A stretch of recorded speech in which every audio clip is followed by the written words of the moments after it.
What's up, world? This is Mo, and this is We Need a Fifth.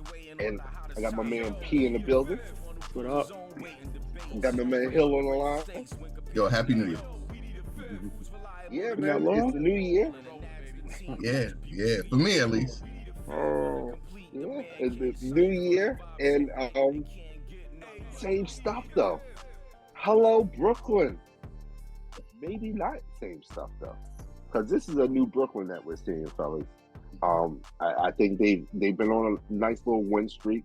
Um, but they're about to hit another barrier, another group of adversity because we got KD out for the next month.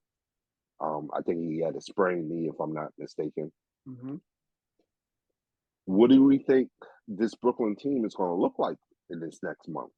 Is this the opportunity that many Kyrie fans, hint, Hill, have been looking for him to step up and actually, take control of a team and lead a team? Is this his time to shine, or um, is Jacque Vaughn just that good of a coach where hey he'll be able to make up for this? Um, what are you guys' thoughts on where the state of the Brooklyn Nets? This is Um, I'll this is let P directed get at P Hill. go. Oh, Oh, so okay. to me, Yeah. yeah. No, okay. I'll go. It's just stay 500. Like I stay afloat until KD comes back. Like I know the expectations of people say, "Oh, Kyrie, can you carry the team?" They don't need him to carry it. Just stay in the hunt. Because with Durant, they were like one game out of first. So if they could stay 500, if Kyrie could lead them to being 500 for the next month, i.e., the Golden State Warriors, I think they'll be okay. Assuming that Yeah. KD comes back 100%, of course. That's the ultimate caveat. I mean, can they be just as good as they are without arguably the best player in the league or the second best player in the league? Probably not. Right. You want 500 P? I'll take 33% and then just be playoff as healthy as Mm-hmm. KD needs to be. Mm-hmm. As long as they're in the playoff hunt, the playing game 6, 7. To me, it doesn't matter as long as they're in the playoffs and he's 100% healthy or 95%. That should be it. I don't think the team could leverage over 500 without KD, even though KD did it without Kyrie. Mm-hmm. Which answers all you guys' questions, which is that unlike I'm thinking, Kyrie is not as important as I have him in that stratosphere with Kevin Durant. So we'll get that out the way. I'll admit to you guys with that much.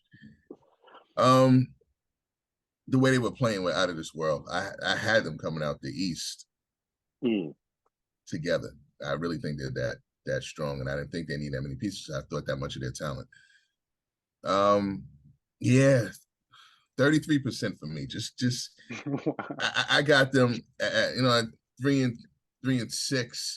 If you accentuated it, something in the lines of 6-12. Mm. You know what I mean? For a month and a half out, and being at fifth, sixth spot, perfectly fine. They seem to have gelled together, and Jacque Vaughn needs a lot of credit. So it's just about the health of KD and letting them come back full strength, and no one else getting hurt. And Hill, you kind of got into something I was going to ask you guys. And you've already answered it for yourself. But P, does their recent play, their recent, how they look recently, has that changed your outlook on what they can be as far as a championship contender or playoff team? I thought they already were. Like when I Oh, when I no when I knew KD and Kyrie were coming to Brooklyn, I thought that was a championship team like 4 years ago. He's always been consistent on that, bro. You know what I mean? Like I oh, was oh. like, okay, they're on the. I thought they were on the collision course to one of the LA teams. That's a whole other topic. But I thought, it was 4 years ago. I thought this was going to happen. So this reinforced what I already thought 4 years ago. You put Kyrie and KD on the same team, and just surrounded by decent talent, you have a chance to win a championship. So I'm just glad to see them healthy and see everyone available and playing so the rest of the world could see it. Because, like I said, they were one game out of first place, which wasn't a surprise to me. The biggest surprise might be everyone being healthy and available, but them being healthy and available and winning. No, I don't understand why wouldn't you think that would be the case. And I guess I was more of a victim of the moment, and I'm seeing all the dysfunction and chaos over the last 2 or 3 years. And honestly, I didn't have them as legitimate championship contenders this year because of all the chaos and dysfunctionality of that organization as a whole.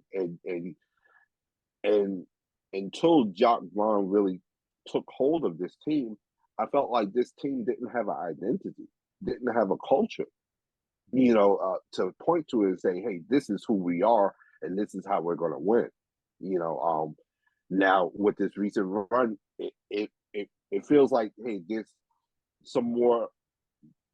there seems to be a plan, whereas before this, when they had Nash and all the chaos that was going on with Kyrie and the vaccine and all that nonsense, it didn't seem like they had a plan for winning on, actually, hey, this is how we're going to get to the playoffs. This is how we're going to make our way to the championship and eventually capture the championship. I felt like, hey, before Jacque Vaughn really got a hold of this team, they didn't have that. So I was totally not on probably the odd man out in this podcast, in the sense that, hey, at the start of this season, I didn't think they had a shot toward the championship because of that dysfunctionality. We didn't know, hey, when Kyrie was going to be coming back to play, at that time. So I'd been pleasantly surprised by their recent play. And I think Jacque Vaughn can't get enough credit at this point, because I think they always had the talent, to your point, P. When you have KD and Kyrie on the same team, you have enough talent. Now can you give that talent some direction? And I think Jacque Vaughn gave them some direction, and the power of coaching, you know what I mean, and the importance of coaching is proven with him. And I think that's what you were missing with Steve Nash, is that there was no direction. KD and Kyrie were trying to tell him where to go, and it can't work that way. I mean, you're going to put that much onus on coaching, then you got to put some slack on Steve Nash. As great as the job as Jacque Vaughn has done, then all the dead flowers have to go to Steve Nash. We're talking about he should not get a sniff of a high school job if that's the case then. And then take himself and go on the side of the bench and learn the X's and O's of the game. At this point, you're not close to Becky Hammond. I mean, people that took the onus of learning the game when he got thrust in it. Maybe it was KD's package deal. Who knows? We'll never know. But this is just a horrible, horrible stigma that's going to be put on Steve Nash and his coaching acumen. No, definitely. I completely agree, because, again, as me thinking KD, Kyrie, okay, roll the ball out there, I guess not, because the difference is the coach. Like, you actually took James Harden out the equation, which would make you a lesser team. And so, I mean, kudos to Jacque Vaughn. Full disclosure, I always looked at him like a career assistant coach. I didn't think he was, because he's been an assistant coach since I could, I don't. So I didn't think he would ever even be a head coach. So for him to get this opportunity and to shine at it, I mean, kudos to him. My favorite coach of the year, if I had a vote. He's literally turned gray in front of our eyes. Yeah, We've seen him grow. We watched him play. We watched him sit on the bench. Yeah, that's a whole other story with the Kansas days with the S. Carroll fade. It's crazy to see. This is that same guy. That's the same Jacque Vaughn with Paul Pierce and the Rayfler friends. But again, I'm happy for him though, and he deserves it because he's doing a great job. It's not like I'm just happy for him just because he's doing an excellent job. Like you said, you see the before and after, where, you know, Steve Nash pretty much was just given a job because of his, because of his stature as a player, where Jacque Vaughn kind of grinded it out as an assistant all these years, and he seems prepared. Now, do you guys think I'm jumping out of the building saying that, hey, he should be a legitimate coach of the year candidate? Or has Steve Nash's job been so terrible that he makes Jacque Vaughn look like a coach of the year candidate? Basically, hey. Both could be same. Yeah, I think it's both. I truly think it's both. I definitely think he should be coach of the year. Definitely. But Steve Nash ineptitude, it helps. It helps. You know what I mean? Like, the bar was set so low, so it's further him for him to come up. So I think both things are true. I know with KD out, a lot of the load, especially the scoring load, is going to be on Kyrie. The leadership load is going to be on Kyrie. We haven't talked about the other star in the building. Because he's hurt. The other star's hurt. Well, no, we're talking about Ben Simmons, P. Ben Simmons. Do you think he takes advantage of this opportunity to grab a little bit more responsibility? I mean, he has. I mean, we need to call Ben what he is. He's more responsibility as what? He's a facilitator. I mean, he doesn't do anything else. He's not going to pick up scoring, which they need. They're gonna lose. I mean, not only is he not going to pick up scoring, he's not going to score. Yeah, no, I know. I totally get that. And it's Ben is actually playing well, but it's not to the point of picking up the slack of a Kevin Durant. No, they're going to lose. They're going to lose unless he's able to pick up 26 points per game. It maybe picking up the slack is the wrong way to phrase that question. Maybe, do you think he can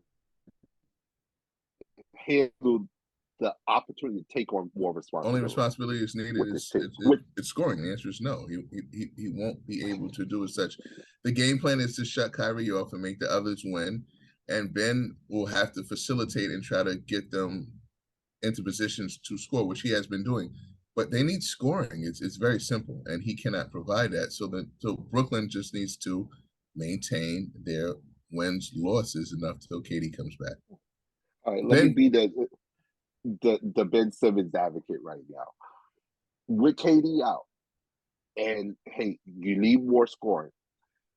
Many would point to Ben's talent for, hey, driving to the basket, getting to the rim. Hey, can he take more of those opportunities? Because I know when KD and Kyrie are in with him, he doesn't take as many opportunities to the basket. You know, usually when you see him start driving to the basket, he's with that second team, and he's given the space to kind of do that. You know, do you think he'll get more opportunities like that with the first unit? More than likely, but I mean, he has to take a shot, which he's still reluctant to do. Yeah, he'll get more opportunities. Yeah, he'll get more opportunities because the opposite team will game plan and scheme that leave him open. You know what I mean? It's going to be by design. If the Nets don't want to get more opportunities, the opposition wants them to get more opportunities. Because I think, honestly, you can have Ben as a mini Giannis in the sense. Oh, no. And what I mean by that, P, is one thing that Ben can do as far as scoring is, hey, he can drive to the basket. He can get to the rim. And he can dunk. He can dunk or lay it. He can do that. He can, but he doesn't. He doesn't. Not to. I agree with you, Mo. He can, but he's not going to. I think you're stuck on the fact that what he should be doing. Right. But he's reluctant to do it. I mean, just himself. He just 2 nights ago, he got yelled at again by Kyrie, in which he had a layup and he down passed it and it went out of bounds. He's just reluctant himself to score. So he'll have opportunities. You just won't have. We can't make Ben Simmons into something he's not. Yeah, I think you're going off his talent. I'm going off his results, basically. He has the talent to do all of this that you're talking about. Let me ask you this then. Can the Nets win a championship if Ben doesn't capture some of that back? Yeah, if they limit his minutes, because I think you take the blow of KD being out. I don't think Ben Simmons has nothing to do with it. I think Seth has to be healthy. Joe Harris has to be healthy and continue to start knocking down shots as he's been doing. And Claxton has to, rebound and be an excellent rim protector. To me, those three players are way more important than Ben Simmons for the success of the Brooklyn Nets. TJ Warren, at this point, I'm sorry, but TJ Warren might be more important. When you say you needed someone to pick up scoring, I'm looking for TJ Warren to pick up the scoring more than I would look for Ben Simmons. So there's about 4 plays ahead of him as far as importance to me over Ben Simmons. I actually think that the way they were playing, they need Ben Simmons to play as is for them to win a championship. And just the little nuances that he does. And it's not so much just scoring, I see it. It's him facilitating the offense because you're taking out of Kyrie's hands. Kyrie is playing better now because he has more energy to play. He's not facilitating, he's not bringing the ball up. Ben Simmons is putting the ball in the right places, setting picks, great passing. The little nuances is what's going to take this team to a championship to me with Kevin Durant there. And if he continues to play as is, just status quo, yeah, that's championship basketball. I don't think he needs to pick anything up. But with Kevin out, it's not going to matter. It's one of those things you need Kevin Durant on this team for Ben Simmons' attributes to shine. He's playing very well per se. Not for what he should be playing. They should be about 62 and 20 if you thought Ben Simmons was playing at Ben Simmons' capacity, but he's not. But how he's playing, I do like. I'm watching the nuance. It's the back picks. It's the full court bounce passes. It's the defense. I mean, he's playing the 5. You know what I'm saying? And he's defending 1 through 5 a lot. So I like what he's doing.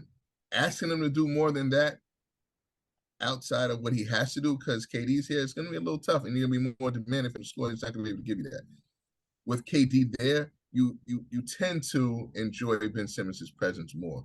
That's what I do. I don't want to watch Brooklyn without KD and having Ben Simmons doing the whole, passing regimen.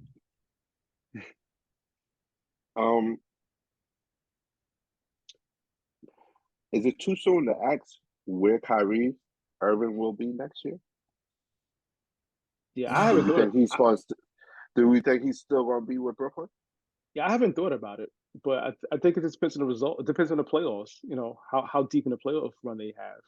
Yeah, I'm so Johnny come lately. I had him locked in to stay in Brooklyn for the way they've been playing. And like you said, if they go to the playoffs, yeah, he likes where he is and who he's playing with. But it was so ugly prior to the vaccine, the contract. I mean, all that plays a part. And it's hard to forget. So he could actually leave in a heartbeat. So I don't know. All right. And with you even saying that, let me ask the follow-up question. If he does leave, where do we think he may end up? Lakers. Probably the Lakers. Kyrie being funny, he could go to the Clippers, but Lakers. I guess that's a possibility. The familiarity with LeBron. Yeah, I guess that's as good a guess as any. I don't know. Like you said, if he feels the type of way how Brooklyn treated him during this ordeal, I think he has to really look at it. Like the other 29ers would have treated you the same way. So it's kind of like wherever you go, it's not really that they're better people. They got your back more than Brooklyn had your back. So, I guess all right, stay with the devil that you know type of thing. All right, then maybe the better question is there a team that's better suited for Kyrie and his talent than Brooklyn? As far as championship chasing, is there a team in a better position or in a position to give Kyrie a better chance at securing a championship? I would say LA if AD was healthy. But yeah, that's that's an ongoing topic with us. But a healthy AD, LeBron and Kyrie, Yeah, that's great. Cool. Any other teams out there? Yeah, probably Denver. I would switch swap Jamal Murray with Kyrie. Wow. Okay. I see the LA in actual honestly, I see both LA teams being a good fit for him. Clippers or the Lakers. I think Clippers might be a little bit more dangerous for him as far as say what he can do. Because I think they run a little bit deeper than the Lakers at this point. And I think, hey, he gets signed to the Lakers. You still have the same issue that they have right now, where hey, outside they're top heavy. Outside of their stars, who do they have? That could complement the team and get them to where they want to be. Clippers actually built pretty well for a team. It's just that they don't play. Yeah, if I was advising him, I would tell him not to go to the Clippers because at most maybe you play 40 games with Kawhi and Paul George collectively, maybe. They quietly greenlight bad behavior. Yeah, like I can't say, oh, I'm not sure about AD and then tell you go to the Clippers. No way, because basically Kawhi and Paul George is AD times 2 at this point. Again, talent-wise, yes, but no, availability, no way. I think he'll be the bottom. It'll probably be like him and the Morris twin, and yeah, he wouldn't play. I don't think he would play with Paul George and Kawhi very much if he went out there because they don't play basketball very much. And I'm gonna throw this out at him. What about with your boy Jalen Green out in Houston? Then you're telling me that then they're adding Wembanyama too as well. If he goes Houston there, Houston is in the sweepstakes for Wembanyama. Yeah, and they would still be in the sweepstakes after that. That is a rebuild down there in Houston, Detroit, and Orlando. It's going to take a while. I don't see Kyrie wasting any years down there in Houston. You don't like that backcourt, Green and Irving? I do if we're doing a summer league, but if you're trying to win a championship, no, not at all. Not at all. Oh man. Hit us up on social media. Let us know what you guys think. Where do you think Kyrie is going to end up next year? Hit us up on Facebook, Instagram, TikTok. Don't forget to subscribe to the YouTube channel and hit that notification button so you know when the next video is coming out. Or email us directly at weneedafifth@gmail.com. Fellas, NBA has a huge slate of games going on Martin Luther King Day. It's a tough slate. And by tough, you mean not good. Yeah, program director for this one is rough. Yeah. I know we kind of singled out one of the games, Pelicans at Cavaliers. You guys looking forward to that possible return of BI, Brandon Ingram, to the lineup versus the young upstart Cavaliers team that's I believe it's in the top 4 position in the East at this point. And the Pelicans are in the top 4 position in the West. Is this a matchup that we're looking forward to? Only if Zion and BI is there. It's actually if everyone's healthy, it's an excellent game. But if one of them are missing, there's just something missing about it to me. You know what I mean? Like, Okay. All right. I don't know. Rough going down that list. Yeah, and because the only other notable game that you guys pointed out to me, and I don't know why it's notable, is the Raptors at the Knicks. And any game at the Garden is any game at the Garden is going to have some excitement. It's just location. It's just location. Right. I mean, Scotty Barnes is a young guy, and Pascal Siakam is playing well. The Knicks are playing well, and we're home. That's it. After this whole slate, the only thing I'm getting from the NBA is that they actually wanted you to observe this day. Revenue is going on, and they wanted you to observe. It's a very important day. We're here. You might be busy. You turn us on, but if we get it, listen. When I don't want to take anyone's eyes away, we'll put up the worst slate of games you possibly could think of. Yeah. So you can spend time with loved ones to honor and respect that day. And I'm thankful to the NBA for that, because I will be, even as a sports enthusiast, I will be solemnly recognizing that day, only because I will not be engaging in any NBA games that day. So you're not clamoring to see the Heat versus the Hawks with your boy Trey Breezy? No. You're not ready to see? You literally might have a day in which, minus LeBron, that no stars are playing that entire day. You never thought about it. Not one star is playing. You got Jason Tatum playing. No stars are playing that day. Not one. Jason Tatum. Jason Tatum is he's a superstar. He's a superstar. He's a star. He's playing against LaMelo Ball. It means I can't listen. Now is the time in which I can't tell you who's who anymore. That's including if you're doing the dad. I don't know who is who. No one stands out from the Ball family anymore. Pause. No one. Yeah, it's I'm a LaMelo guy, but yeah, that the situation that he's in is tough. Like, I don't want to watch Charlotte. I just don't. So nobody's interested in Suns at Grizzlies? No. Whoa. No.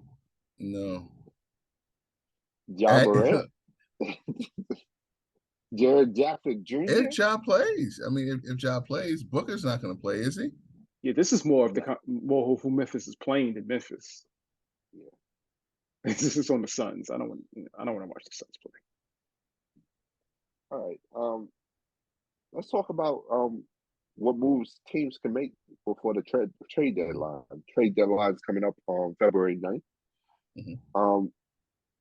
Are there any teams that should be looking to make a move at this time that y'all look at? Philly. Lakers need shooters. Okay. Philly, you said, P? Yeah, I think they're good, but I don't think they're championship good right now. And they're clearly not going to tank, so they need to do something. Like, this looks like a first round and out. What do you think they need at this time? Oof. Randall. No. Someone that can take it with slack when Embiid goes, because it's clearly not Harden. I mean, you can give Randall the ball and he can put up shots. You know what? I'm not even sure exactly what they're missing, to be honest, because they actually have decent shooting. Yep. It's someone that can give you some type of scoring I think they output while they're down. I know people are really high. They need Tobias Harris to do what they paid him to do. Okay. Yeah, you could get him up out of there too. But I know people are high on Maxey, but I think him and Harden are overkill, actually. Like, I don't think you need both of them. You know what I mean? Right, like, I think so one's expendable. Yeah, and I probably would keep the way he's playing. I would probably keep Harden. I know that it's not the long-term thing, but if I'm going for it this year, I'll probably trade Harden and ship Maxey or somebody for like a whole bunch of shooters. Or even playmakers. I think I could get a lot. I probably could get a lot of draft picks for Maxey also, because he's a young player. So you might get a lot back in return from him. So you don't have to necessarily mortgage your future by trading him away. Okay. And Hill, you were saying the Lakers need to make moves. Shooters, obviously. Oh yeah, absolutely. Okay. In height, no? I don't know how, because for some weird reason. And they have Gabriel, that's it, right? Well, they have Gabriel and they have what you call him? And Brian, from Washington. Brian. But Brian is like 6'9". Like he's playing well. Play tall. Play well. Play tall. So he's playing excellent. Kudos, he's playing excellent. But yeah, give me some 7-footers out here, please. I'm gonna still go ahead, P. I'm sorry. No, that's it. I think the Lakers need height too. They're actually like a pretty short team. I'm gonna steal a trade idea from you here when we were talking the other day. Um, I think the Atlanta Hawks should really seriously consider trading Trae Young. Mm-hmm. I think that they could be in a position to put themselves in a Herschel Walker type situation, Herschel Walker Dallas Cowboys type situation, where hey, you trade away Herschel Walker, and you get the farm, you get everything that you needed, and you can open up a championship window that can last you 2, 3, maybe 4 years. Um, I think, especially with Murray there, I think you capitalize on Trae Young's stock being at the highest right now, as far as his star potential and how the league looks at him, how other teams look at him, and you get as much as you can. You try to get a Gobert type deal, but I think you can even win without a Gobert type deal if you were able to get, role players that could star in their roles surrounding Collins and Murray in them.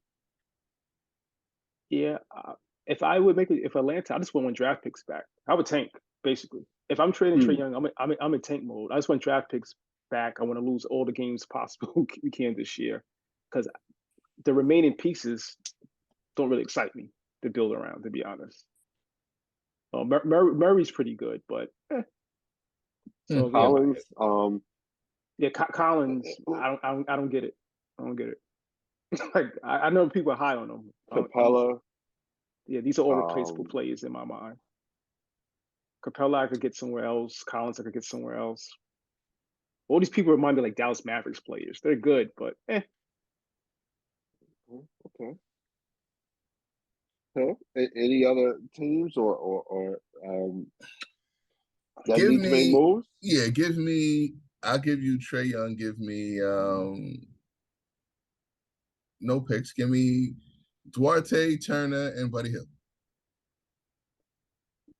Then you would beat the Pacers. But then you would beat the Pacers, no?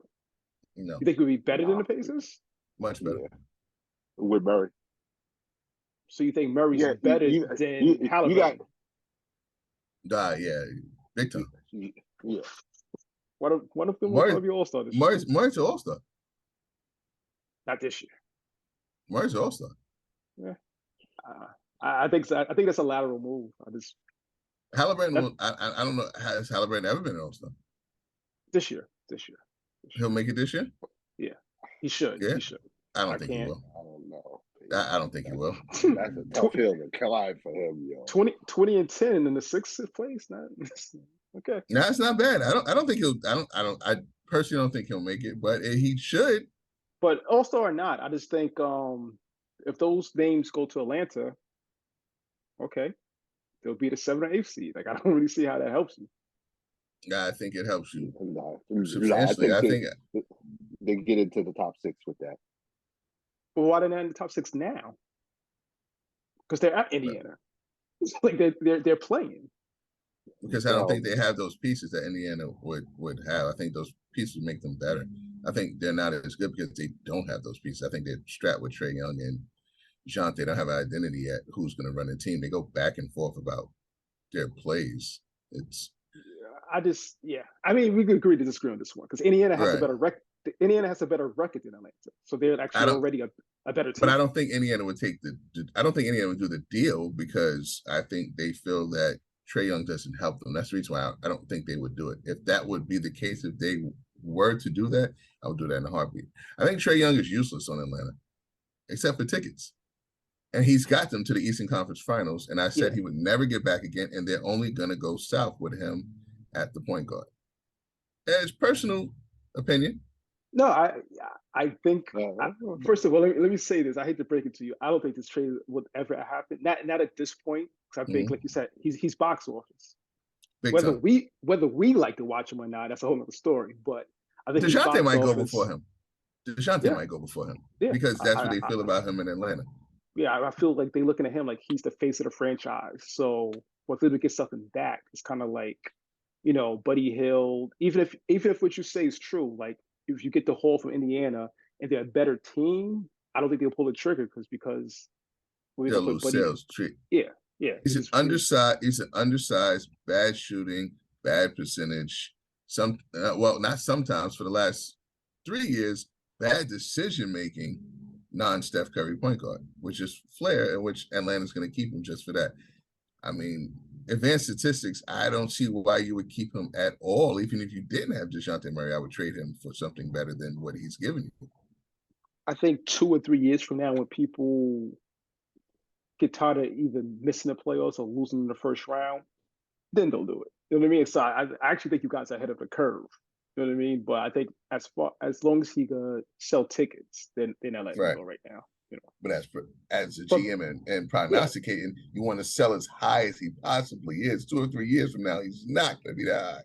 The problem with you, Winmo, you're thinking basketball. Think ticket sales, man. Yeah. Think ticket sales.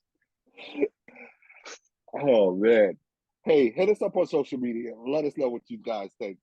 Are there any teams out there that you think should make moves before the trade deadline on February 9th? Hit us up on Facebook, Instagram, YouTube, TikTok. On YouTube, don't forget to subscribe and hit that notification button so you know when the next video is coming out. Also, don't forget to hit us up on Anchor Podcasts or wherever you receive your podcast. We're back on the podcast. Hit us up there or email us directly at weneedthefifth@gmail.com. This is the part of the show where we discuss the elephant in the room and the elephant that I don't really want to deal with. The NFL, they have their playoff weekend starting this week. I guess you guys want to talk about that or something. Yeah. I stand with Colin. No, but seriously, NFL playoff weekend starts this week.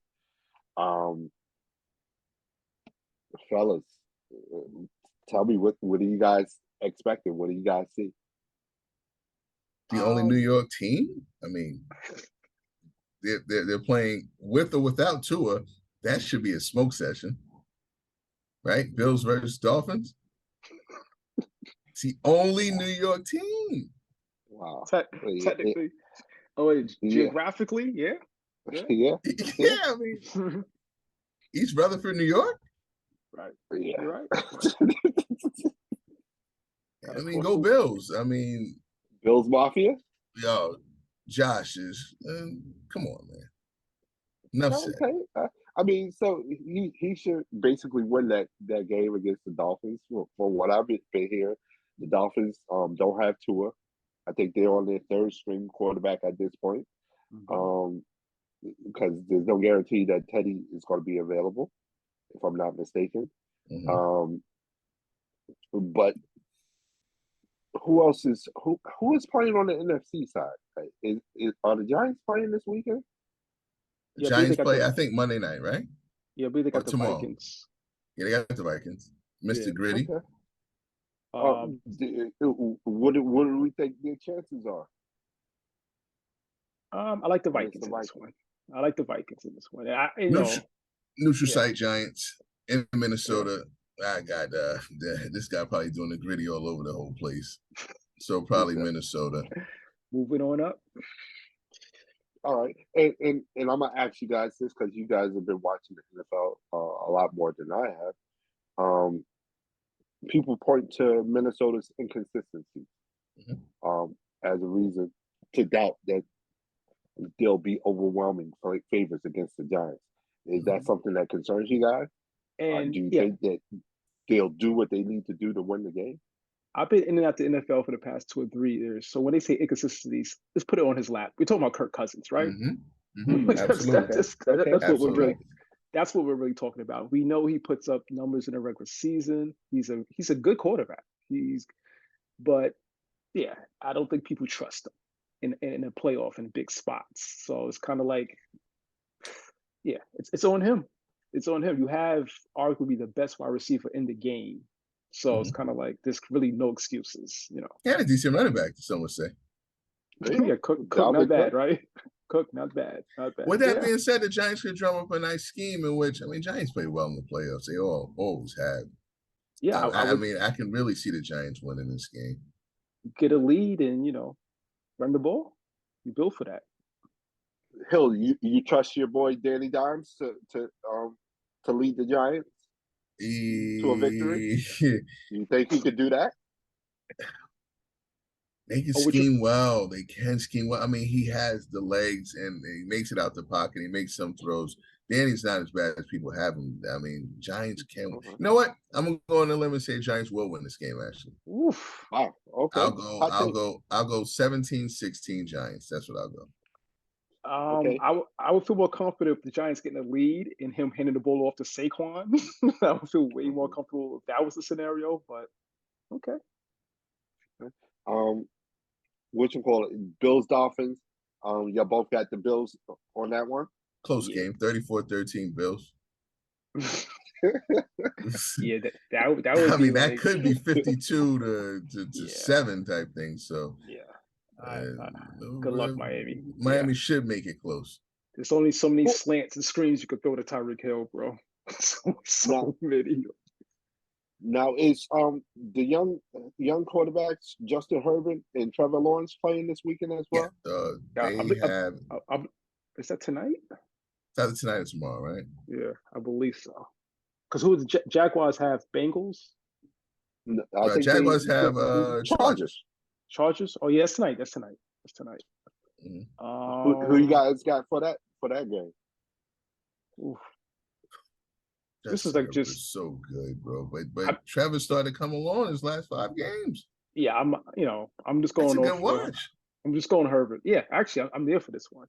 It's a good watch. For this one. Yeah. I'll go Jags. Ooh. 22-20 Jags. Oh, you believe in? All right. Is that a case of you believing in Trevor Lawrence and what Brad? Who's the coach now? Doug Peterson, I believe. Or is it the fact that you don't believe in Herbert and Stanley on the other end? Because I know the Chargers head coach, from what I've been hearing, has issues with game management. Enough to get him into the playoffs? Don't want to hear that. Herbert is nice. And Stanley, like I said, I'm not going to say good in the playoffs. Not worried about his star wide receiver being hurt and leaving him in a game that didn't mean anything. Those are the stories that I'm hearing. You still got Mike Williams? No, he's hurt. He's not playing. Hurt? I mean, what didn't you still? I mean, so you're saying Mike Williams should start for the Chargers? I mean, some would say it's what you call name is passing my mind right now, but they still have enough weapons. Yeah, they have. I mean, just traditionally, San Diego always has like skilled position players, like a plethora of them, and this is no different. So wow, people are going Mike Williams is wide receiver 1 over. I'm going blank due to my age. Not Wowzers, this is sad. And it's because of my West Coast bias, though, that it should just come up. But yeah, they always have the traditional 6'5" wide receiver out there, but yeah, but he's very, very good. Yeah, I've been out the game so long, Hill. I looked at the Pro Bowl roster. The All Pro roster. I didn't know half of these dudes. No, but how can I'm oh my god! I know they got Austin Eckler. Why am I? Keenan Allen. He's been there for one. And he's actually been there for a minute. He's all by himself today. Mike Williams was hurt in game 18 in the second half. Once the Chargers were basically playing for them. Yeah, but he might be that one. Believe it or not, because of the West Coast bias, Keenan Allen is what Mike Evans is to Tampa Bay. He could disrupt an entire game. Keenan can go crazy. So they should be fine. Eckler and him, yeah, they should be fine. Yeah. So they can win that game. And Herbert is special. Yeah, it's actually, I think it's an important game for her. Like if you lose to Trevor Lawrence, that might be a spot that he's taking, like that type of deal. You know what I mean? As far as the pantheon of these young quarterbacks that's going to come up. So this will be an interesting game. And I'm just going to speak on, the narratives that I've been hearing from, online ESPN, Fox News, and stuff like that. From what I'm hearing, the Chargers, if they lose, it's going to be more of an indictment on their coach. Because from what the narratives that I've been hearing is that, hey, he's a terrible game manager, and terrible at clock management. There have been a number of moves during the course of this season and last season that people are scratching their heads about. And I think that if he loses, I think the first question is going to be, hey, when are y'all getting rid of the head coach? I don't think anybody's going to really question Justin Herbert because of some of the missteps that his coach has made during the last 2 years, and especially in concern with him as well. People mentioned from this season, hey, you had Justin Herbert, your franchise quarterback. He cracks a couple of ribs, tells you he wants to play, and you put him back in, for him to end up being hurt even more so and having to sit out a couple of more games. So it's just little things like that that people are pointing to. There was some games last year from what I've been hearing that he mismanaged that should have been easy wins. Like I stated earlier, hey, he had his star wide receiver in the game in the second half. That didn't mean anything. Last game of the year, and you're playing a team that, hey, they're not being competitive because it was the Broncos, and the Broncos knew that their season was over. So at one point, what are you trying to accomplish? These are some of the narratives that I'm hearing when I looked up the NFL. I personally, I think you should get another year or two to actually get used to it and learn the game. I mean, those narratives, I'll disagree with them because he's in the playoffs. If you told me that, like, he lost 6 fourth quarter leads, like Josh McDaniel having Carr and having Jacobs having an all-time season and having Devontae Adams and a decent defense, sure, I would say you fire him, but Josh is coming back. And Carr is the one that's going to be leaving out. So from a coach's perspective, I really stay away from what the media has to say because they should be honing in on that. I mean, the Raiders situation should be the main thing over there on the West Coast to be thinking of, and to think of is as I watched that game actually when Herbert was hurt, and should he have been taken out? Yeah, sure, but this is the whole gamer, way of thinking, in which I didn't think that he was going to take himself out, and I think he would have been second guessed during that game because that game was competitive. So bad decision, sure, but then on top of that, he's not going to lose his job down there in Miami for putting Tua back in and then botching that whole situation. He should have been cut from there. And Tua, there's a good chance Tua could have lost his life. And this guy had broken ribs. So you take care of Miami situation and the LA situation, then sure, you fire those two coaches to come back to me. Yeah, sure. Stanley should lose his job in a heartbeat. But if they still keep their jobs and come back and they're in the playoffs, no. We don't move them on. That's just my personal, standpoint, because no one's lost more bad games than Josh McDaniels this year. So, we'll see. Okay. Cincinnati Ravens it seems like they play every week. And this is no Lamar. Lamar is taking care of his future. He says he's not going to play, so therefore this should be a spanking in Cincinnati. Baltimore could be down to their third string quarterback as well too. So, any predictions for the Tampa Bay Dallas game? Dallas has to win that game, man. You can't lose to a 90-year-old quarterback having a struggling league. But this is what he does in the playoffs. So if he limits your possessions in Dallas and every one of them has to be perfect for Dak, then Tampa Bay will win this game because Dak is a horrible quarterback. Do you guys think that Tom Brady is playing next year? Yes. Yeah, I don't see why not. It's good question. Probably Tampa, because I think what you're going to be. I think they're gonna chop him. Yeah, if not, I think the Raiders is a possibility actually. to replace Derek Carr. Possibility. Now, what about Miami? Because he was supposed to have that inside deal with the owner at one point. That was part of the Brian Flores lawsuit. That initially Tom was supposed to come to Miami instead of Tampa Bay. And Tua career could be over. Over, and it's not bad. I think because that back deal's known, probably nixed him actually going there at this point, though. You know what I mean? Like, and whatchamacallit? I think this is the final game that we had to. That's San Francisco. Who are they playing? Phil? Niners are playing Seattle. Who you got for that? I believe the Niners. Yeah, Mr. Irrelevant is going to take you there. I believe. Brock?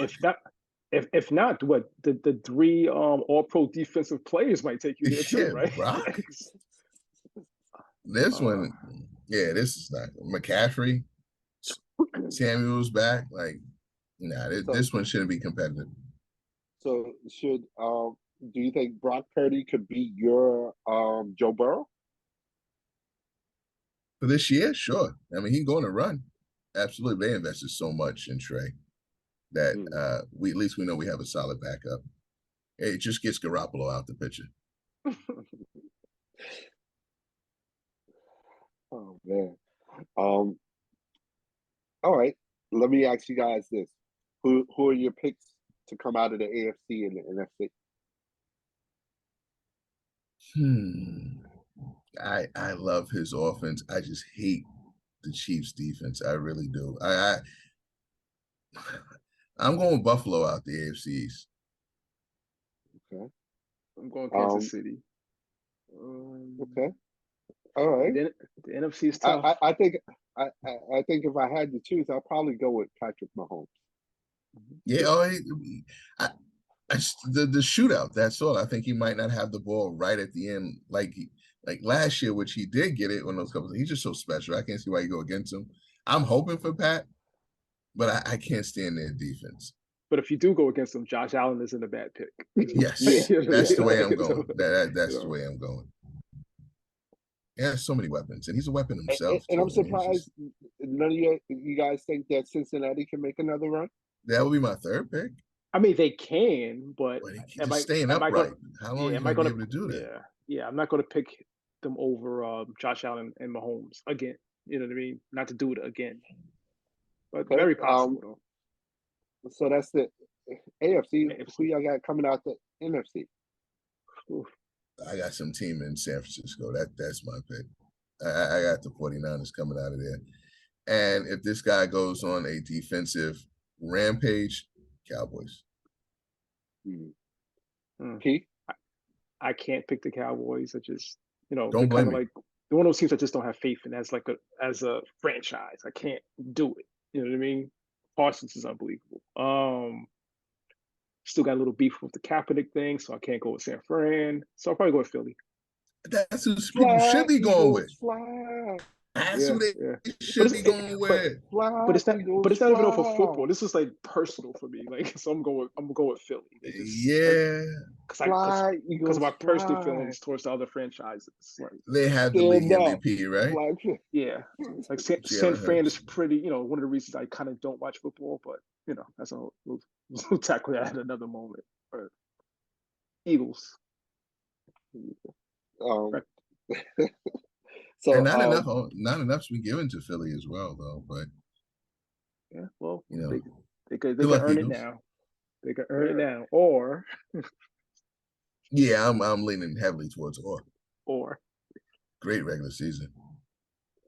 Hey guys, let us know what you guys think. Hit us up on social media. Let us know who you guys think will come out of the AFC and the NFC respectively. Who's going to make it to the Super Bowl? Hit us up on Facebook, Instagram, TikTok. Subscribe to the YouTube channel. Don't forget to hit the notification button so you know when the next video is coming out. Or you can email us at weneedthefifth@gmail.com. Also, don't forget to catch us wherever you listen to your podcast. We Need a Fifth. Fellas, what's on the radar, man? NFL wildcard weekend. NFL wildcard weekend, and yeah, we're gonna spend some time on I guess another time, and just say hats off to Damar Hamlin and Peyton Hillis, both showing positive returns. Peyton is now off. I think he's out of the tube's out. Yeah. And Damar's out the hospital. So both on the road to recovery. Yeah, both on the road to recovery. Absolutely. Yeah. Pete, what's on your radar, man? Yeah, like I said, NFL wildcard weekend. Haven't watched NFL in a while, so I'm be really locked in this weekend to the NFL. Actually, shout out Kaepernick. What a hypocrite! I know. Want to shout out Angela Bassett. She won a Golden Globe Best Supporting Actress for Wakanda Forever. First time a Marvel superhero film of any kind has been won the Golden Globe actor award, whether it be Best Supporting or Best Actress. So shout out to her. Also, want to just bring attention again in just a little way, touch on it a little bit. Dana White. Crazy. I'm really surprised that ESPN and all these sports networks aren't covering this story a little bit more actively. But it shows you the benefits of ownership. When you own a thing, you can determine, hey, the punishment and the company's morality. And now it's on the fans of UFC. They are watching UFC or expect the UFC to be a moral company that holds up a certain morality. Will they stop watching, or will they continue to watch? And I think Dana White's banking on or betting on them continue to watch and not caring about how he treats his wife. And what does that say about Dana White? And what does that say about us? Just something to think about, guys. Well, is there anything else? No, I think we definitely covered it. I mean, we're there. But I mean, you can look at it as well too that unfortunately Dana may not have achieved as much as he thinks he has, and some people might not feel that the UFC is that important or realize how important they are, which could be another scary thing. And that's some of the reason why he's probably not getting as much notoriety too. He's not as big as he actually thinks he is. That's another way to look at it too. Yeah. Well, hey, to all our fifths out there, stay safe. Enjoy the weekend. Another one in the can. Peace. Peace.